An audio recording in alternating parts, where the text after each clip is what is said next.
Hello students, what's up? Once again I'm here with first chapter of politics, okay, which is so-called political science book of your course. The first lesson, which is entitled What is Democracy and Why Democracy? Okay, what is democracy and why democracy? बच्चों, इस chapter में आपने democracy के बारे में definitely पढ़ा ही होगा। Last 3 classes में आपने 6, 7, 8 में इनके बारे में ज़रूर थोड़ा बहुत पढ़ा होगा। In fact the most prevalent definition of the democracy is by Abraham Lincoln. Okay, so Abraham Lincoln की डेफिनेशन आपको तो ज़रूर याद होगी। Democracy is the rule by people for the people, to the people, by the people, for the people. Okay, ये तो आपने सुना ही होगा। तो डेमोक्रेसी जनता के लिए, जनता के द्वारा जनता की सरकार होती है। तो ये प्रिवेलेंट, बहुत ही प्रचलित डेफिनेशन है। Okay, but democracy is not up to and here. Okay, so democracy है क्या, उसके फीचर्स क्या होते हैं, ठीक है, और जो उसकी डेफिनेशन में जुड़े हुए टर्म्स हैं उनके अपने मायने क्या होते हैं। ओके, एक एक परत दर परत हम इन चीज़ों को यहाँ पे समझने का प्रयास करेंगे। ठीक है, हमारा जो एम होगा, ऑब्जेक्टिव होगा, ठीक है, वो ये होगा कि हम क्लियरली जो है डिस्टिंग्विश कर पाएँ कि democratic form of government non democratic form of government से कैसे डिफरेंट है। ये हमारा ऑब्जेक्टिव होगा इस चैप्टर में। इसके साथ जब हम चैप्टर के एंड की ओर बढ़ेंगे तो हम देखेंगे, हम जो एक मिनिमल ऑब्जेक्टिव होता है डेमोक्रेसी का ना, उसके पार जाके डेमोक्रेसी को पढ़ेंगे and introduce a broader idea of democracy, और हम डेमोक्रेसी का एक विस्तृत जो है नोशन या आइडिया को यहाँ एक्सप्रेस करने का प्रयास करेंगे। ठीक है, पहली चीज़ तो ये। दूसरा, इस चैप्टर का एक और फोल्ड है, वो ये है, एक दूसरा क्वेश्चन यहाँ खड़ा होता है कि democracy is the most prevalent form of government nowadays. आज दुनिया के अधिकतम देशों में डेमोक्रेटिक सरकारें चल रही हैं। जो सबसे प्रचलित सरकारों में डेमोक्रेसी है, तो डेमोक्रेसी जो है वो इतनी प्रेवलेंट फॉर्म में कैसे इस्टेब्लिश है, ठीक है, और कैसे धीरे धीरे बढ़ती जा रही है। It means it's demand is raising. Okay, but why is it so. But question आता है कि ऐसा क्यों। ओके, क्या है जो डेमोक्रेसी को दूसरे फॉर्म ऑफ गवर्नमेंट की तुलना में एक बेहतर फॉर्म ऑफ गवर्नमेंट बनाती है। ठीक है, तो ये एक दूसरा इम्पॉर्टेंट क्वेश्चन है जो इस चैप्टर में हम पढ़ने चल रहे हैं। स्टूडेंट्स, आप जानते हैं there are several form of governments. Okay, like monarch. Okay, monarch, like you have also studied about the autocracy, okay, aristocracy, ये सभी टर्म्स को आपने सुना होगा। ठीक है, डिक्टेटरशिप, ऑटोक्रेसी को एक और फॉर्म में बोलते हैं डिक्टेटरशिप। ठीक है ना, इसके अलावा authoritative form of government, authoritative. Okay, और इसके अलावा जो है आपने डेमोक्रेसी का नाम सुना है। ठीक है, तो ये सभी चीज़ों को हम सब पढ़ चुके हैं। तो धीरे धीरे आपने लास्ट चैप्टर में फ्रेंच रेवोल्यूशन पढ़ा, तो धीरे धीरे कैसे दुनिया में ये एक कॉन्सेप्ट जो था ये कैसे स्प्रेड आउट होता चला गया और बाकी कॉन्सेप्ट्स कैसे स्वेप्ट आउट होते चले गए। तो वो चीज़ों को हम यहाँ पे स्टडी करेंगे, जज करेंगे कि actually what is the reason behind. Students, you're gonna get a good experience while going through this chapter with me. ठीक है, तो आप यहाँ पे बहुत अच्छे से इसको समझेंगे। इनफैक्ट मैं बहुत अच्छे से प्रयास करूँगा कि आपको समझा पाऊँ। ठीक है, तो अब इस पे हम समय खर्च ना करते हुए सीधा टॉपिक की ओर मूव करते हैं। फर्स्ट टॉपिक है what is democracy. Okay, so what is democracy की जब हम बात करते हैं, डेमोक्रेसी एक बहुत ही लॉन्ग टर्म में इसको हम समझेंगे, ठीक है। तो आपने ऑलरेडी जो है अलग अलग फॉर्म ऑफ गवर्नमेंट्स के बारे में सुना होगा, जैसा कि मैंने अभी जिक्र भी किया, ठीक है। So on the basis of your understanding of democracy, okay, जो आपकी अंडरस्टैंडिंग है डेमोक्रेसी को लेकर के ना, इसके अलावा आपने कम्युनिस्ट फॉर्म ऑफ गवर्नमेंट भी सुना है चाइना में, ठीक है। ऐसे बहुत से फॉर्म ऑफ गवर्नमेंट्स हैं। सो मिलिट्री रूल्स के बारे में आपने पढ़ा होगा, बहुत से ऐसे फॉर्म ऑफ गवर्नमेंट्स हैं। सो जो आपकी अंडरस्टैंडिंग है डेमोक्रेसी को, जहाँ तक आपकी अंडरस्टैंडिंग है, so mentioning a few examples, write down some common features of, ठीक है। तो आप कुछ और एग्जांपल मेंशन कर सकते हैं अपने आप से, ठीक है। तो एक हेल्दी डिस्कशन, मैंने क्या देखा है कि आप सब जो है एक ऐसे इन्वामेंट से, मुझे लगता है एक ऐसे इन्वामेंट से निकल के आ रहे हैं जहाँ आपके अंदर इंथुजियाज्म नहीं है। जब मैं आपको टाइम देता हूँ कि इस टाइम में आप मुझसे डिस्कशन करिए, so I could get only few students who seems to involve in discussion during that period, and really it's very pity experience with me. ये एक दौर है जहाँ आपके पास दिमाग में क्वेश्चन की भरमार होती है, पर मैं पाता हूँ कि आप एकदम से जो हैं ना, आप क्लासरूम के इन्वायरमेंट को तो पोल्यूट कर लेते हैं, पर आप एक हेल्दी इन्वायरमेंट नहीं क्रिएट कर पाते हैं डिस्कशन से। इसका मतलब है आप चीज़ों को केवल पढ़ते हैं पास होने के लिए। ये चीज़ें केवल पढ़ने और पास होने के लिए नहीं है बच्चों। ना, try to understand these things, these are your surroundings.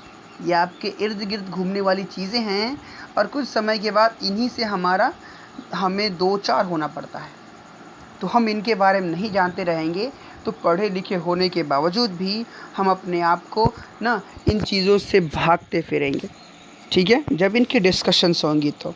इसलिए please pay attention a bit more than earlier. Okay, let us move now. So democratic government और नॉन डेमोक्रेटिक गवर्नमेंट, दो ऐसी गवर्नमेंट्स हैं जिनके फीचर्स को आपको ट्रेस करने हैं कि कौन डेमोक्रेटिक गवर्नमेंट के कौन कौन से फीचर होते हैं, नॉन डेमोक्रेटिक गवर्नमेंट्स के कौन कौन से फीचर्स होते हैं। अब यहाँ टॉपिक आता है वाई डिफ़ाइन डेमोक्रेसी, ठीक है, क्यों जो है हम डेमोक्रेसी को डिफ़ाइन करते हैं। तो बिफोर वी प्रोसीड फर्दर, हम आगे बढ़ें इससे पहले, ठीक है, पहले हमें first take note of an objection by Mary. Okay, यहाँ पे एक ऑब्जेक्शन, एक डिस्कशन दिया है। मैरी है, लिंगदो मैडम हैं, ठीक है, रिबियांग हैं, ठीक है, तो ये योलांडा है, ये तमाम लोगों का डिस्कशन है। I request you everyone, please read the discussion argument between all the among all. Okay, so ये चीज़ें आप पढ़िए। So Mary, she does not like this way of defining democracy and wants to ask some basic questions. वो इस तरह के जो है डेमोक्रेसी को डिफ़ाइन करने के रास्ते को वैरी करती है और वो कुछ बेसिक क्वेश्चंस पूछती है। हर teacher Matilda Lingdoh responds to her questions, वो उसके क्वेश्चंस को रिस्पॉन्ड करती है। As other classmates join the discussion, और बाकी क्लासमेट्स जो हैं वो उस डिस्कशन को ज्वाइन करते हैं। तो ये डिस्कशन आप ज़रूर पढ़िए। ओके, सो मैं थोड़ा सा स्टार्ट करके देता हूँ। मैरी बोलती है, madam I don't like this idea. First we spend time discussing democracy and then we want to find out the meaning of democracy. पहले हम टाइम खर्च करें किसके लिए? पहले हम टाइम खर्च करें जो है डिस्कशन करने के लिए डेमोक्रेसी के ऊपर। उसके बाद हम चाहते हैं कि हम इसकी मीनिंग को डिफ़ाइन करें। So I mean logically shouldn't we have approached it the other way round? क्या हम इसको दूसरे और तरीके से नहीं इसको अप्रोच कर सकते हैं? Shouldn't the meaning have come first and then the example? क्या पहले मीनिंग नहीं आ सकती है? पहले यू नो क्या हम पहले मीनिंग पे नहीं आ सकते हैं एग्ज़ाम्पल के कंपेयरिंग में? तो ऐसे बहुत से क्वेश्चंस यहाँ खड़े हो जाते हैं। तो ये लिंगदो कहती है, मैरी कहती है कि क्या हम पहले मीनिंग नहीं समझ सकते हैं डेमोक्रेसी की, एग्ज़ाम्पल्स बाद में समझें? ठीक है, जैसे हम यहाँ एग्ज़ाम्पल्स की बात कर रहे हैं, तो इन एग्ज़ाम्पल्स को मैरी कहती है कि हम एग्ज़ाम्पल्स को पहले ना पढ़ करके हमें पहले मीनिंग समझ में आ जाए, उसके बाद हम एग्ज़ाम्पल को अपने आप को रिलेट कर लेंगे, है ना? जैसे आप साइंस वगैरह में करते हैं, टीचर आपको डिफ़ाइन कर देते हैं, तो आप उसको अपने आसपास होने वाली चीज़ों से क्या करते हैं, कोरिलेट करते हैं। यही साइंस है, ठीक है। Lyngdoh madam I can see your point ना। लिंगदो मैडम कहती हैं कि मैं तुम्हारे पॉइंट्स को देख सकती हूँ, but that is not how we reason in every day life. लेकिन ये तरीका नहीं है हर दिन की जो रोज़मर्रा के जो तर्क हैं उनसे मिलने के, उनसे दो चार होने के ये तरीके नहीं हैं। We use words like pen, rain और love. Do we wait to have a definition of these words? वो कहती हैं कि क्या जो वर्ड हम रोज़मर्रा के जीवन में यूज़ करते हैं ना, क्या उनकी पहले हम डेफिनीशन जानते हैं, फिर उसके बाद हम उनको यूज़ करते? जैसे पेन हो गया, रेन हो गया, लव हो गया, क्या ऐसे वर्ड्स की हम पहले डेफिनीशन ढूंढते हैं, उसके बाद फिर हम इनको यूज़ करते हैं? So come to think of it, do we have clear definition of these words? और ये भी सोचो कि क्या इन सब की अपनी कोई क्लियर डेफिनीशन है? Is it only by using a word that we understand it meaning ना? It is only by using, इनके लिए केवल हम शब्दों का प्रयोग करते हुए ही हम केवल इनकी मीनिंग को समझ सकते हैं। कुछ शब्दों का प्रयोग करके ही हम इनके मीनिंग को समझ सकते हैं। इस तरह से लिंगदो मैडम ने समझाया, ठीक है। Now see the discussion how it becomes healthy. Mary, but then why do we need definition at all? तो फिर आपको डेफिनीशन की हमें डेफिनीशन की आवश्यकता क्यों है फिर इस सब चीज़ों की? Lyngdoh madam, we need definition only when we come across a difficulty in the use of a word. उन्होंने कहा कि जब एक वर्ड की जब वर्ड के या वर्ड से हम किसी की मीनिंग को क्लैरिफाई नहीं कर सकते या नहीं कर पाते हैं, तब हमें डेफिनीशन की आवश्यकता होती है, ठीक है। Definition of rain only when we wish to distinguish it from, okay, say drizzle और क्लाउड ब्रस्ट। अब बारिश तो कई तरह की होती है ना? तो बारिश के रूप में कभी कभी ओले पड़ जाते हैं, कभी कभी छोटी मोटी ड्रिजल्स, इसको हम बौछार कहते हैं, हल्की फुल्की, वो गिरने लगती है। कभी कभी बहुत ही डाउन पोअर्स होते हैं, मतलब मूसलाधार बारिश हो जाती है। तो हम किसको बारिश कहेंगे, ठीक है, किस में बारिश है, क्या है, तो उन डिफरेंसेस को अब यहाँ पे क्या हुआ कि अब यहाँ वर्ड से ये पजल क्रिएट हो रहा है, इसीलिए हम क्या करते हैं, हम डेफिनीशंस की ओर बढ़ते हैं। ये हर जगह काम आएगा, जहाँ आपको किसी पर्टिकुलर वर्ड से डिफाइन ना हो पाए, वहाँ हम क्या करते हैं, हम डेफिनीशन यूज़ करते हैं, ठीक है। So we need a clear definition only because people use it for different purposes. क्योंकि लोग इसको अलग अलग पर्पस के लिए यूज़ करते हैं ना, इसीलिए इसकी क्लियर डेफिनीशन होनी ज़रूरी है ना। क्योंकि लोग क्या करेंगे, अपनी अलग अलग पर्पस को पूरा करने के लिए इसका यूज़ करेंगे, और because very different kind of governments call themselves democracy. तो जो अलग अलग फॉर्म ऑफ की जो गवर्नमेंट होती है वो उसको डेमोक्रेसी कहते हैं। तो अब आप इस चीज़ को देखिए कि एक वर्ड है जहाँ जनता का शासन, ठीक है। अभी आप एक ऐसे ही कम एग्जाम्पल से कम अक्रॉस होंगे, जनता का शासन को हम डेमोक्रेसी मान लेते हैं, लेकिन जनता का शासन तो पाकिस्तान में भी होता है, वहाँ डेमोक्रेसी क्यों क्लियरली विजिबल नहीं होती है, ठीक है। जनता का शासन तो और भी ऐसे देश हैं जहाँ दिखाई पड़ता है, फिर भी वहाँ पे क्यों ऐसी चीज़ें होती हैं जहाँ पे गवर्नमेंट क्लियर। तो अब ऐसी जगह पे हम आने के बाद, ठीक है, हम कहाँ आते हैं कि ये एक पज़ल क्रिएट हो रहा है, तो इसीलिए हम केवल टर्म्स पे ना जा कर के हम डेफिनीशंस की ओर जाते हैं। क्योंकि हमारा टॉपिक हम क्या पढ़ रहे हैं, वाई डिफाइन डेमोक्रेसी, कि डेमोक्रेसी को डिफ़ाइन करने की आवश्यकता क्यों है ना। तो इसीलिए मैडम लिंगदो कह रही हैं कि इसीलिए हमें डेमोक्रेसी को क्लैरिफाई करना होता है कि डेमोक्रेसी केवल चुनी हुई सरकार नहीं होती है, चुनी हुई सरकारें और भी होती हैं, ठीक है, लेकिन वो डेमोक्रेसी नहीं होती है, ये डिफरेंस बताने के लिए भी हम डेफिनेशन का यूज़ करते हैं। फिर रिबियांग बोलता है but why do we need to work on a definition, हमें डेफिनीशन पे काम करने की आवश्यकता क्यों है। The other day you quoted Abraham Lincoln to us, एक दिन आपने अब्राहम लिंकन को कोट किया था कि democracy is government of the people, by the people and for the people ना। तो हमें इसकी डेफिनेशन की आवश्यकता क्यों है। And we in Meghalaya always ruled ourselves, हम मेघालय में हमेशा अपने आप से रूल करते हैं। So that is accepted by everyone, ये तो सबके द्वारा एक्सेप्टेड है। Why do we need to change that, हमें इसको चेंज करने की आवश्यकता क्यों नहीं है, या मतलब हमें इसको चेंज करने की आवश्यकता क्यों पड़ती है।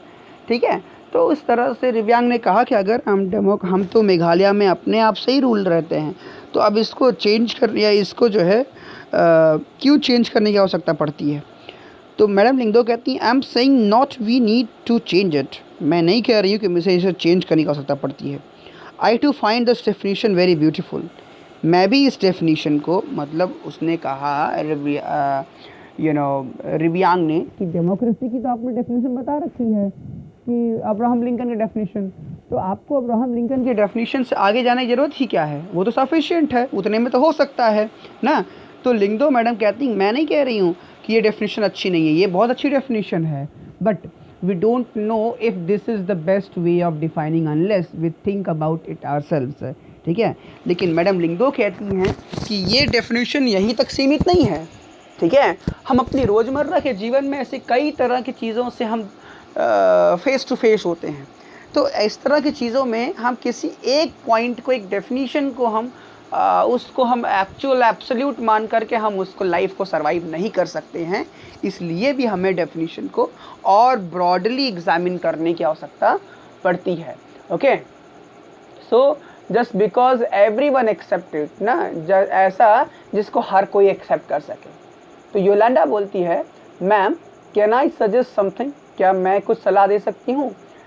We don't need to look for any definition, हमें किसी डेफिनेशन की आवश्यकता नहीं है। I read somewhere that the word democracy comes from Greek word, उसने कहा कि जो डेमोक्रेसी है ये ग्रीक वर्ड से बना हुआ है, जिसका ग्रीक वर्ड को हम अगर ब्रेक करें तो डेमोक्रेटिया जिसको कहा जाता है। In Greek demos means people and kratia means rule, तो पीपल का रूल अपने आप मालूम पड़ रहा है। So democracy is rule by the people, this is the correct meaning, where is the need to debate ना, उसने कहा। तो फिर इस पर डिबेट और डिस्कशन की क्या ज़रूरत है मैम, अब तो क्लियर हो गया ना कि democracy is the rule by people, तो इसकी डेफिनेशन की और ज़रूरत क्या है, ये योलांडा ने कहा। देखो क्लासरूम का डिस्कशन ऐसे ही होता है बच्चों। फिर लिंगदो मैडम कहती हैं this is also very helpful way to thinking about this matter, ये एक बहुत ही अच्छा तरीका है इस मैटर को सोचने का। I think just say that this does not always work ना, केवल इतना कह देना कि ये जनता का रूल है, ये कह देना हमेशा काम नहीं करता इस डेफिनेशन में। A word does not remain tied to its origin, एक शब्द हमेशा अपने ओरिजिन जुड़ा नहीं होता है। ठीक है, ओरिजिन से जुड़ा नहीं होता है हर शब्द अपने से। अब यहाँ ओरिजिन में तो यही कहा गया कि डेमोक्रेसी क्या है, एक रूल बाय पीपल है, लेकिन कहीं कहीं पे लोगों के ऊपर सिर पे बंदूक रख कर के भी लोग अपनी सरकार बनवा लेते हैं, वो भी जनता की सरकार है, लेकिन क्या वो डेमोक्रेसी है। तो वर्ड अलग था पर उसकी ओरिजिन से अब चीज़ें अलग हो गई हैं ना, समय के साथ उसमें बदलाव आ गया है। इसलिए भी हमें डेमोक्रेसी को और ब्रॉडरली समझने की आवश्यकता है, एक्सेप्ट कि रूल बाय पीपल, ये मैडम लिंगदो ने कहा। ठीक है, sorry, so these were very powerful calculators, ये जो चीज़ें हैं, but now days very few people use computers and for computing sums, आज बहुत कम ही लोग कंप्यूटर्स का यूज़ कंप्यूटिंग के लिए करते हैं। So they use it for writing, for designing और फॉर लिसनिंग टू म्यूज़िक। उन्होंने एक एग्जाम्पल दिया कि कंप्यूटर है, कंप्यूट मतलब होता है गणना करना, गणना या कैलकुलेशन करना, तो हम कैलकुलेशन के लिए इसका इस्तेमाल शुरुआत किए थे, लेकिन आज उस कंप्यूटर से लोग कई काम कर रहे हैं कैलकुलेशन को छोड़ करके। ठीक है, तो अगर हम डेमोक्रेसी को यही मान लेते हैं कि डेमोक्रेसी का जन्म ही हुआ है जनता के रूल के द्वारा, तो समय के साथ साथ जनता का रूल ना होगा, बाकी सब कुछ हो जाएगा। ठीक है ना। इसलिए हमें इसके ब्रॉडर मीनिंग्स को, इसके प्रॉस एंड कॉन्स को समझने की आवश्यकता है। Madam, so basically what you are saying is that there is no shortcut to our thinking about the matter ourselves। तो वो मैरी कहती है इसका मतलब कोई शॉर्टकट नहीं है मैडम, हमारी इस मैटर को खुद से समझने की कोई शॉर्टकट नहीं है। We have to think about its meaning and evolve a definition. इसका मतलब हमें इसके मीनिंग में जाना होगा और इसकी डेफिनेशन को ओरिजिन करना पड़ेगा। लिंगदो मैडम कहती हैं यू गॉट मी राइट, कि तुमने अब मुझे अच्छे से समझ लिया है। Let us get on with it now, कि अब चलो और डेफिनेशन के साथ इसकी बहुत सी और बारीकियों को समझते हैं कि एग्जैक्टली डेमोक्रेसी में क्या क्या बारीकियां हैं। ठीक है ना, कि डेमोक्रेसी केवल एक डेफिनेशन तक सीमित नहीं है, इसमें बहुत सी और चीज़ें हैं जो शामिल होती हैं। तो स्टूडेंट्स, ये एक डिस्कशन है, क्लासरूम ऐसे होता है और ये डिस्कशन के थ्रू हम एक कंक्लूजन पे पहुंचते हैं तमाम तरह की चीज़ों से, कि डेमोक्रेसी को केवल हम रूल बाय गवर्नमेंट करके छोड़ नहीं, रूल बाय पीपल करके छोड़ नहीं सकते हैं। Democracy has its own broader sense. ठीक है, हम उसे अब्राहम लिंकन की डेफिनेशन तक छोड़ नहीं सकते हैं।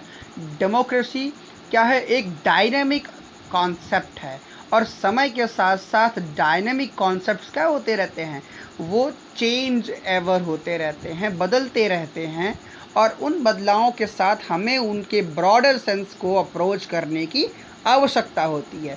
ठीक है, इसलिए हमें डेमोक्रेसी को पढ़ने की आवश्यकता, डेमोक्रेसी को डिफ़ाइन करने की आवश्यकता पड़ती है। ये है इसका राइट आंसर कि क्यों डेमोक्रेसी को डिफ़ाइन करने की ज़रूरत पड़ती है। ठीक है स्टूडेंट्स, आज के लिए इतना ही। अगले दिन हम एक सिंपल डेफिनेशन से स्टार्ट करेंगे कि डेमोक्रेसी की डेफिनेशन क्या है, उसके ब्रॉडर सेंसेस क्या हैं, वो हम अगले लेक्चर में समझेंगे। होप आपको ये समझ में आया होगा। Hope you are enjoying it, and let further your feedback is required after lecture. I saw so less students of class 9th AB are watching the video. It means you are paying very less interest into it. It may become harmful to you. So please pay an attention positively over the lectures. Thank you everyone. Enjoy yourself.